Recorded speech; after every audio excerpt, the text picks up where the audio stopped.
name's Lewis Sharman. I'm an ecologist here at the park. I do a number of things, including several marine projects. I've been working at Glacier Bay for over 30 years. The long-term monitoring program in oceanography at Glacier Bay has a couple of core objectives that relate to those attributes. One is to sort of monitor over the long term how those things change horizontally, up and down the axis of Glacier Bay, from the glaciers out to the mouth. Another core objective is to monitor how those things change over time, both across seasons, but also across years. To measure these parameters, we use an instrument called a CTD, and it measures a variety of things, but the three main things for which the instrument is named are conductivity, that's where the C comes from, and that's sort of a proxy from which salinity is calculated. The T stands for temperature, and the D stands for depth. So this instrument, in its most basic form, measures temperature and salinity with depth in what we call the water column, from the surface down to the bottom.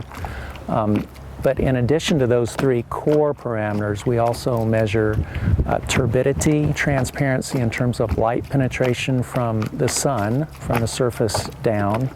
We measure dissolved oxygen concentration, and we measure a proxy for how much phytoplankton is in the water column. So the CTD creates huge files of data, as you might expect. It's grabbing data every half second from the minute it's turned on and it's deployed into the water until it comes back to the surface.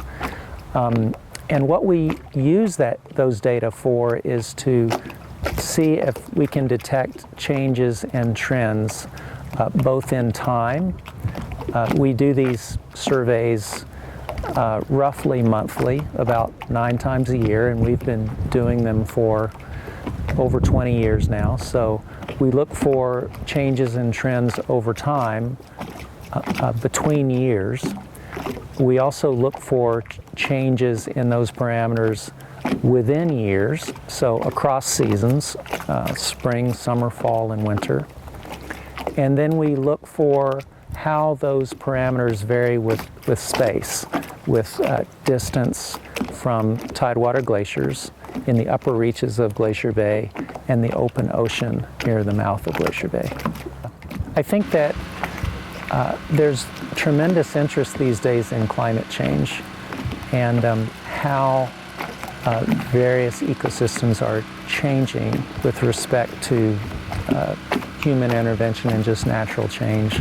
And core amongst those is the ocean environment. And so that is why the National Park Service is monitoring characteristics of the ocean for the long term, to see if we can detect those changes and hopefully attribute some causes.